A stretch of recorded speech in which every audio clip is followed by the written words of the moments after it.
work with me, you follow the rules. Rule number 1, you give me everything you've got. Rule number 2, then you give me more. And rule number 3, I make the rules. Hey everyone, Hayden Barton, Batman Tradition. Welcome back. Probably getting maybe a little used to that intro if you have watched my videos, and I appreciate everyone watching, subscribing. I've gotten a good little influx of subscribers lately, so thank you all for anyone who's kind of found any interest in my videos, my shorts, or, any of the content. I'm still figuring out the channel as it goes, how to make it better, how to make aesthetically it better, and just, hopefully over time, the quality, editing, and every aspect of the channel and videos will get better. Today's video, I just have a feeling of doing. I wanted to do a video today, and I sat and, really debated on what I wanted to do, but I found just starting off with this channel, the times when I can do what I think the best videos are just when I genuinely feel ready and interested in doing it. Sometimes I have an idea I want to do, or an idea of something I think might be good, but then when I try, sometimes I'm like, I just don't know if it's a good idea. Maybe I'll, hold on to it, but wait till I'm ready. This video literally just sporadically came to my mind as I hopped on YouTube, and the algorithm just put it in my recommendations, and I've watched it a million times, but I thought there's something about it today. I don't know what it is that just I want to talk about. I want to dissect and maybe throw some more appreciation to it. And it is the Ben Affleck speech from the Flash film. Now, the Flash film itself, there's some people really like it. Some people, don't like it at all. I saw it at an early screening. I saw it a couple of times in theaters. I have my own personal opinions of it, of course. Some good things, some things I, do have problems with. I think overall, regardless, a lot of the Batman content, action scenes and other things were really cool. But this particular scene meant a lot to me when it came back, because maybe I've let on a little bit that Ben Affleck is my favorite. And I think that's one important thing in this fandom, because obviously people have their opinions on every casting, just like any, film universe or comics or anything like that, of who they like, who they dislike, who did this good, who did that, didn't do that good. It's just like a lot of different fandoms where, multiple castings happen, or the character's gone on for so long, everyone has their pitfalls of things they loved and didn't like. And I think in this fandom for Batman, particularly, everyone eventually kind of holds a special connection to one particular actor, and there's multiple kind of outlets and reasonings why that can happen, from its growing up in nostalgia, if there's just, you really like their content, their portrayal. Sometimes people find a very personal connection or something, that kind of they react with, or maybe touches their heart a little bit deeper, that they get that appreciation for. And that's cool. I think, this is a celebration channel of everything Batman, good and bad. Ben Affleck's particularly, a lot of his mental states, the psychological aspects of it, some of the heart I think that really goes into that character, and, really kind of synced with me, I guess, really got me in that level too. I've been fortunate enough to actually be in the same room as Ben Affleck at a Full Circle event when they showed Zack Snyder's Justice League at IMAX in California for a big charity event. He was the guest. He was the surprise guest, going into that event.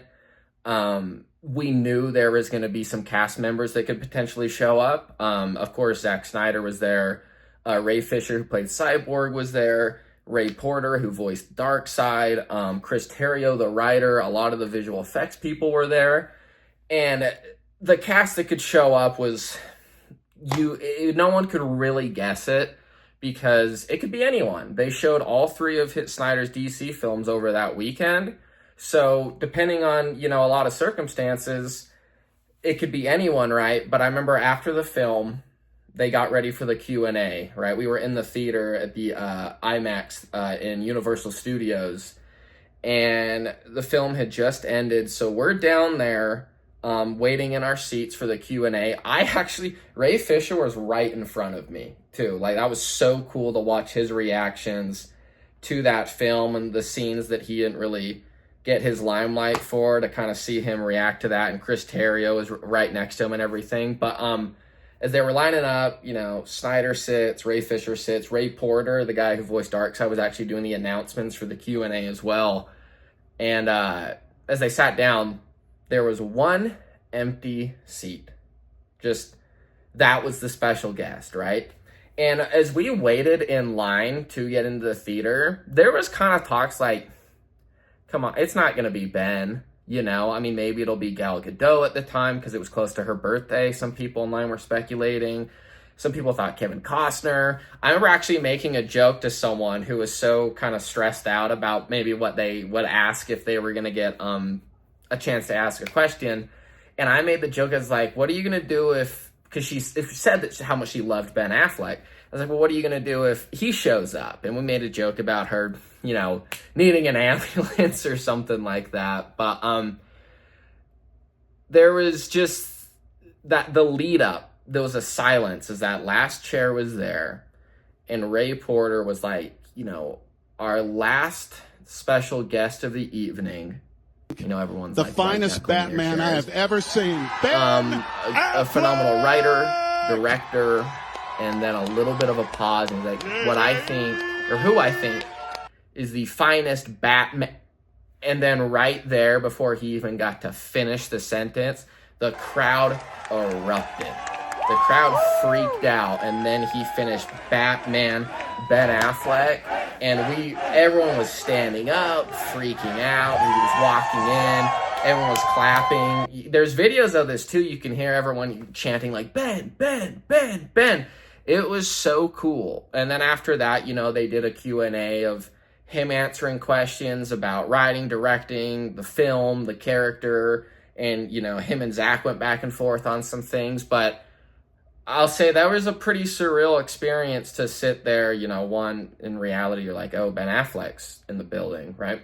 But then, a lot of people I think who are big Batman fans also think, like, Bruce Wayne is in the building. Bruce Wayne is, just a couple rows behind me. And I remember having that feeling where I was just, I think he was talking, but I kind of zoned out a little bit, where I was just sitting there like, oh my God, Bruce Wayne is in the building right now. I'm in the same room as Bruce Wayne. And it was cool. But just on with that, so this is a sort of dissect, reaction, retrospect, whatever you want to call it, to the speech he gives Barry in the alleyway about, his past, his scars, your mistakes, and a lot of things that, if you research this, I believe so, Affleck either wrote this or had a huge hand in writing this scene. And most people who, I'll even say, who don't maybe particularly love this film, I think really like this scene. It just feels like there's a lot of meaning to it and a lot of awesome aspects to it. So I think just why I'm in the mood, and we'll talk about it a little bit. So as I hit play, see how it goes. Of course, too, I know the opening lines, too, of him mentioning Barjonov and traveling back in time made ZSJL canon to this film as well. So let's imagine that it is in fact possible. I mean, too, real quick before he gets in the speech, this is a killer Bruce Wayne look. I mean, he looks clean cut, hair, suit, the Mercedes and everything. Like, what a shot. This type of look right here just reminds me of the animated series Bruce Wayne. Those scenes where when he's getting off the plane in World's Finest and Lois Lane's checking him out, or kind of those suave, honestly, James Bond-esque moments sometimes Bruce Wayne can have when he puts on that playboy billionaire kind of persona, but he just looks so presentational and so awesome. Just classic Hollywood look. Travel back in time. It still would be wildly irresponsible. I knew you were gonna say it. Yes, because Jerry, if you were to go into the past, any interaction you had with your parents would. That is a Mercedes Maybach something. I don't remember the particular thing. It's an electric, all white. I remember looking this up in the middle of a day. Actually, I think I spent most of the day. Yourself. You fantasize You about step in getting the a wrong car. blade Like, of grass. shit, You have I'm no never gonna get idea this what in the my life, but I'm gonna consequences to that could pretend be. for an hour that I'm like on the hunt online trying to find one of these babies for a Fix good things. price. You know, I'm You can gonna also go buy it. destroy everything. You step in the wrong blade of grass, you have no idea what the consequences to that could be. No, I know. The butterfly effect, right? Yes. I get it. But Bruce, I can fix things. You can also destroy everything. This is about right before it really gets into a deep dive, like to where it gets important, but he's obviously giving the classic time travel speech about going back in time and fixing things or causing issues, that there's kind of the catch-22 to going back in time and you wanting to do something versus you know, knowing it's not the right thing to do, and kind of having that responsibility as the Flash is like kind of a big responsibility. Now, you could have everything you wanted, you could change anything whenever you wanted to, but is it worth it? And I think for this Flash, having Bruce Wayne as a mentor is, Make us who we we're are. lucky. We're not meant to go back and fix them. And there's nothing broken with you that needs to be fixed. These scars we have make us who we are. We're not meant to go back and fix them.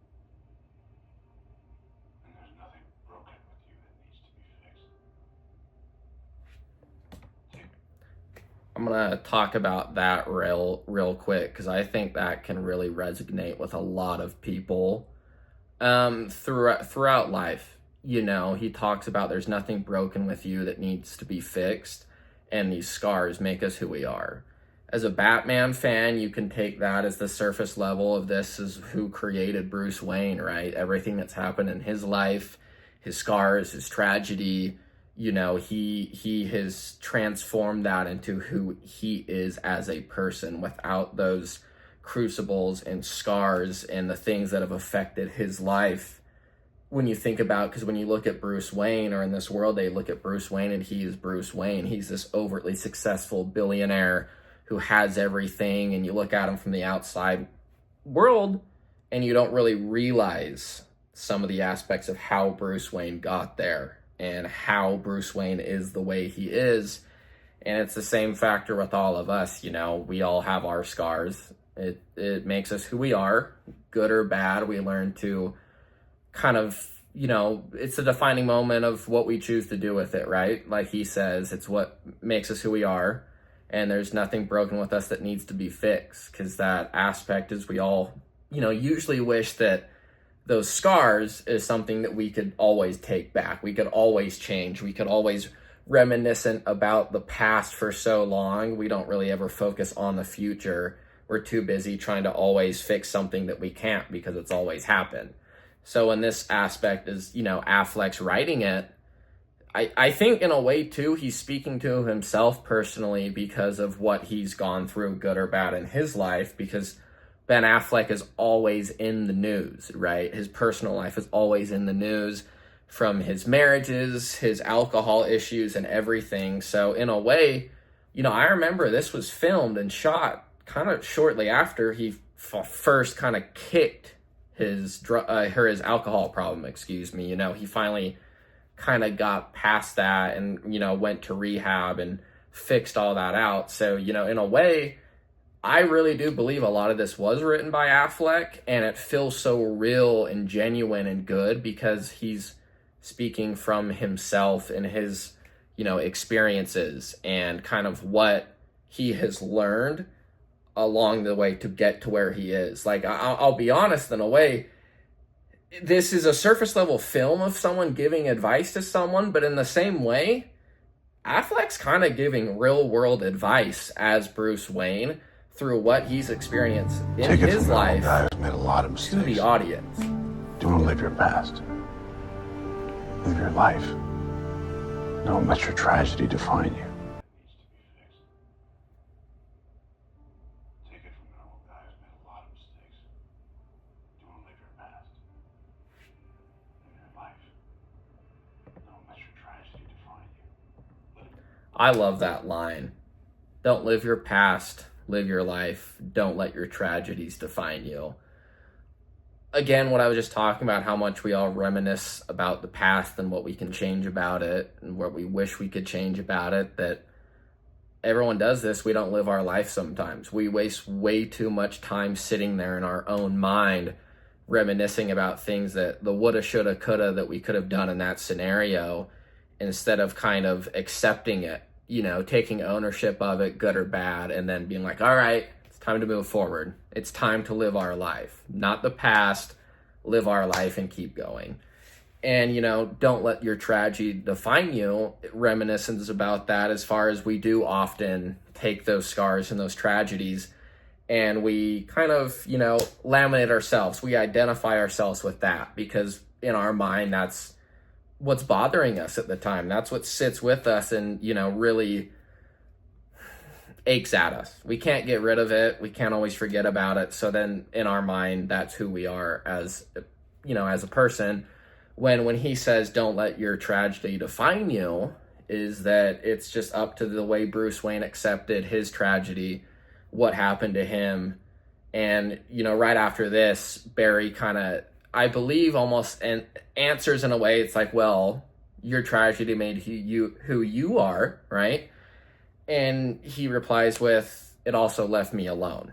Now, I think with Batman and Bruce Wayne, as much as Batman and Bruce Wayne is someone that people look up to, people look as a mentor, both in real life and in comics, is, you know, he normally in his end mind always mentors someone or teaches someone with the mind that, hey, I'm telling you what I've experienced in my life, good or bad, but that doesn't mean I want you to be just like me. I want you to be better than me, and I'm telling you these so you do not end up like me, right? Think about, you know, Dick Grayson and all the Robins he's adopted. He's always kind of taken that familiar scenario that he can relate with in them losing their parents or the orphan or the lonely child, but he tries to like be like, well, I don't want them ending up like me. I know that maybe I took a good path, but there's a better way to do this, and I have my own issues. I've accepted them, you know, and it's time for me to move past them and maybe potentially help these people out. And I think that's a lot of reminiscing with this line, is that, you know, he says, it also left me alone. He's saying that, you know, for all the good deeds I did, doesn't mean I'm perfect, right? As much as you may think, or Barry Allen may think, he's not preaching this as a way as, hey, listen to me, do as I say. It's, you know, follow your own path. Here's my advice I've learned. Tragedy made you a hero. You know, in the It end, also made me alone. don't let your scars and, you know, tragedies define you. Live your life.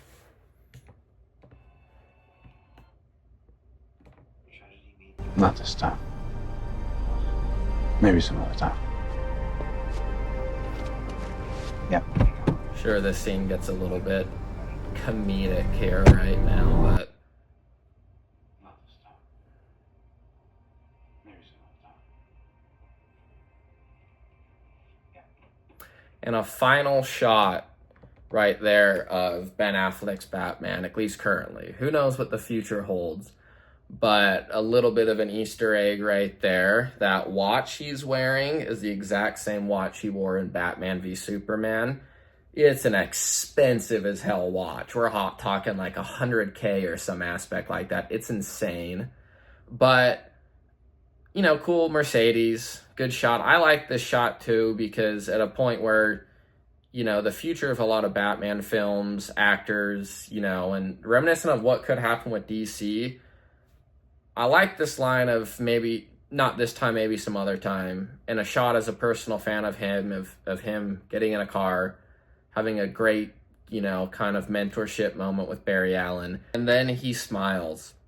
Not something we often see of Bruce Wayne is smiling, but, you know, essentially, you know, even down through, I love that line from Amanda Waller from the finale of Batman Beyond, that was aired in the Justice League animated series. But for all that fierce exterior, I've never met someone who cares more about his fellow man than Bruce Wayne.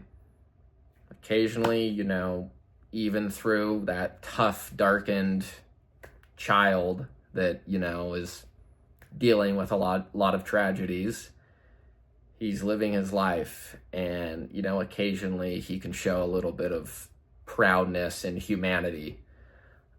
You know, and a little bit of a fun fact, not this time, maybe some other time, was also reminiscent because of you can actually see in the behind the scenes shots of The Flash. He was going to do more. He was planned to actually have a post-credit scene that was filmed instead of, if you remember, there was the Jason Momoa scene of them, you know, leaving the bar and then it kind of ends. Well, if you remember in that scene, Barry Allen is actually trying to go up to his apartment.